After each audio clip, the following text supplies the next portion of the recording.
안녕하십니까, 비대입니다. 저희가 주간으로 글로벌 핵심 자산들의 위험을 업데이트해 드리고 있는데요. 매번 이제 설명드리는 거지만 가장 위험이 낮을 때는 0으로 표시가 되고요. 가장 위험이 높을 때는 100으로 표시가 됩니다. 따라서 50보다 높다라고 하게 되면은 과거 평균에 비해서 높은 위험의 구간에 존재해 있고요. 그리고 0에 가깝다는 것은 이제 장기적인 측면에서 위험이 상당히 낮은 구간에 위치한다는 이야기가 되겠습니다.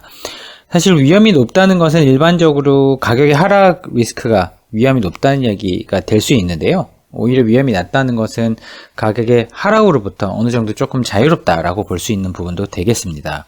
이번 주는 특별하게 저희가 금에 관련된 부분을 저희가 준비를 했습니다. 왜냐하면 사실 금이 사실 그러니까 시장이 부진하거나 마켓이 어떤 위험에 처해져 있을 때 상대적으로 좋은 성과를 냈는데, 게다가 또 인플레이션 구간에서도 어느 정도 이제 실물 자산의 어떤 가치를 유지하는 측면에서 사실 하이라이트 받아왔었는데, 이번에는 그렇지 못했습니다. 11월 달 초까지만 하더라도 거의 이제 금이 한 1년 동안 마이너스 한 5에서 10% 정도 손실을 내는 이제 그런 최악의 구간 중에 하나였던 것 같습니다. 그러면 왜 부진했느냐라는 부분을 한번 따져보게 된다고 한다면, 보시는 것처럼 이번 JP모건 보고서에서도 금 투기적 포지션을 보게 되면 이게 0 밑에 있다는 이야기는 숏, 즉 공매도라는 이야기거든요. 그러니까 밑에 있다는 이야기는, 즉 공매도 포지션이 사실 지금에 상당히 크게 작용하고 있고요. 이거는 2019년도에도 보였습니다. 이때도 금리를 올렸을 때입니다. 즉 사실 인플레이션에 대응하기 유리한 자산이다 라는 말은 사실 여기에서는 좀 맞지 않는 것 같습니다. 실제 포트폴리오를 구성해 보다 보면은 금 같은 경우는 아무래도 금리에 취약한 부분이 있는데요. 이번에도 비슷한 현상이 나타나고 있고, 그리고 보시는 것처럼 리만 사태 이후에 그 금 가격이 사실 꾸준히 좀 어느 정도 좀 역할을 해왔던 부분에 비해서 코로나가 터지고 나서부터는 금이 일정 기간을 좀 지나고 났더니 주구장창 부진한 모습을 보여왔습니다. 왜 그랬느냐? 보시는 것처럼 투기적 포지션, 즉 요 위에는 롱, 그러니까 사자 포지션이고요. 요 밑에는 숏, 팔자 포지션입니다. 즉 선물 시장, 선도 시장, 그러니까 포워드 컨트랙이나 퓨처스 마켓에서, 그러니까 선물 시장이나 선도 시장에서, 그러니까 미래에 금을 사고 팔고자 하는 가격을 현재의 계약을 맺는 시점에서 봤을 때 금에 대해서는 부정적인 스탠스가 강력하게 작용해 왔다. 그 이야기는 어떤 스페큘레이터들, 그러니까 투기적 포지션을 통해서 선물 옵션 마켓에서 플레이하고 있는 글로벌 투자자들이 미래를 예측한다고 했을 때 금 가격은 약할 것이다에 베팅을 많이 했고, 그런 부분이 최근까지도 이어지고 있다는 부분입니다. 그러다 보니까 금 가격은 확실히 부진할 수밖에 없었고요. 일반적으로 그냥 서울이나 이제 한국에서 사실 전문가 분들이 많이 이야기해 왔던 인플레이션의 어떤 디텍션, 그러니까 보호의 어떤 자산으로서의 금이 되게 좋다라는 코멘트는 사실은 이번에서는 사실 전혀 워킹하지 않았었습니다. 그럼 그것들이 꼭 틀린 것이냐? 꼭 그렇게 볼 수는 없지만 한 이번에는 그런 부분이 맞지는 않았다. 그러니까 글로벌 시장을 놓고 보게 된다고 한다면 이런 부분을 통해서 얼마든지 확인할 수 있었지만, 실질적으로 이제 이런 차트를, 이런 트렌드를 보신 분들은 많지 않았다는 얘기가 되겠죠. 그러면 주간으로 봤을 때 또 흥미로운 변화가 나타나게 됩니다. 금 보시게 되면은 일단 장기적인 부분에 있어서 금 위험이 급등하고 있습니다. 왜?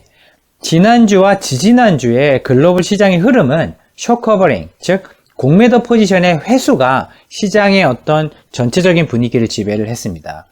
왜냐하면 어느 정도 인플레이션이 진정되는 모습을 보였고, 그러면 정책 당국, 통화 정책 당국이 금리를 더 크게 올리지 않아도 되는 그런 시그널이 나왔다라고 받아들였기 때문에 그동안 금리 인상에 대한 타격에 대한 준비를 시장에서 쭉 해오고 있다가, 그런 부분이 이 정도면 인플레가 좀 잡힐 수도 있겠구나, 그렇다고 한다면 중앙은행들이 금리를 더 크게 올릴 필요는 없겠구나 라는 형태의 희망이 생기면서 시장에서 그동안 하락에 베팅했던 공매도 포지션이 많이 회수가 되는 것들이 지난주에 가장 큰 테마가 작용을 한 것 같습니다, 시장에서.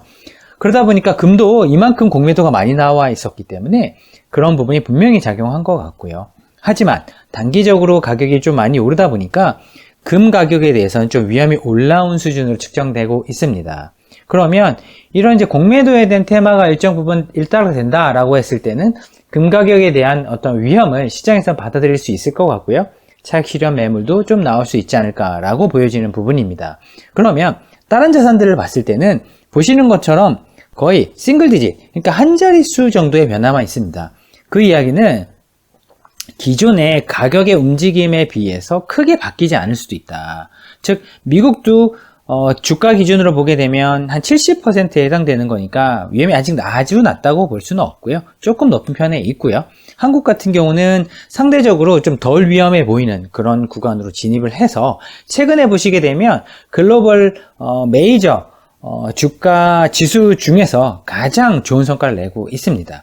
그리고 미국 국채 같은 경우는 이제 50 정도 왔으니까 이제 위험의 어떤 중간 정도의 장기 위험 측면에서 봤을 때 중간 정도의 위치에 와 있고, 오히려 단기적으로 금리가 너무 급격하게 떨어져서 채권 가격이 상승을 하다 보니까 오히려 약간의 위험에 반등이 나타나는 그런 모습을 보이고 있고요.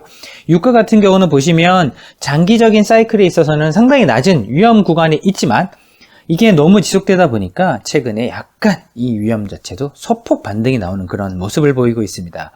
결론적으로 봤을 때 안전자산이라고 부르던 금이 그 역할을 못했는데 상당히 오랜 기간 부진을 했고, 그런 부분에서 공매도가 많이 들어왔었는데 지난주와 지지난주에 가장 강력한 테마인 숏커버링, 즉 공매도 회수의 테마에 딱 금이 들어가면서 금 가격은 상당히 좋은 성과를 보였었고, 그리고 그 대신에 오히려 장기적인 측면에서는 약간 위험해 보일 수도 있는 국면에 들어왔다라는 부분을 염두에 두시면 실제 자산에 개별 자산을 투자하거나 현재 자산의 포트폴리오를 조정하시는 데 있어서 큰 도움이 되지 않을까 싶습니다.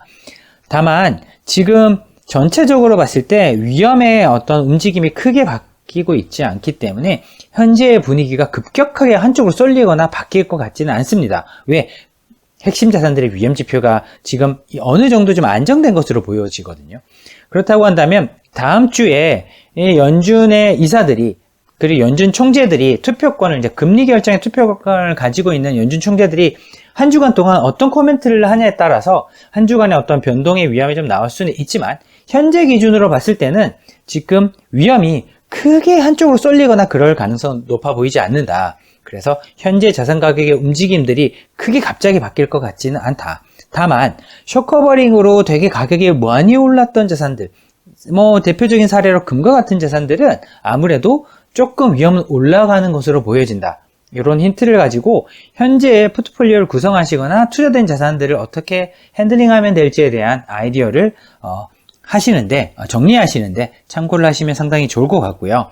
만약에 요 일주간 동안에 이런 위험이 조금 변화를 줄 수 있는 코멘트가 나와서 변동된다고 한다면 아마 다음 주에는 좀 확실한 실마리가 있지 않을까 싶습니다. 여튼 지금 이번 주에서는 큰 변화가 없다. 다만 숏커버링과 같은 이런 테마에 있어서는 위험이 올라간 것으로 보여진다. 이렇게 정리할 수 있을 것 같습니다. 저희는 다음 주에 또 이러한 변화에 대한 업데이트를 통해서 또 확실하게 투자의 실마리가 될 수 있는 포인트를 찾아서 다시 업데이트해 드리도록 하겠습니다. 감사합니다.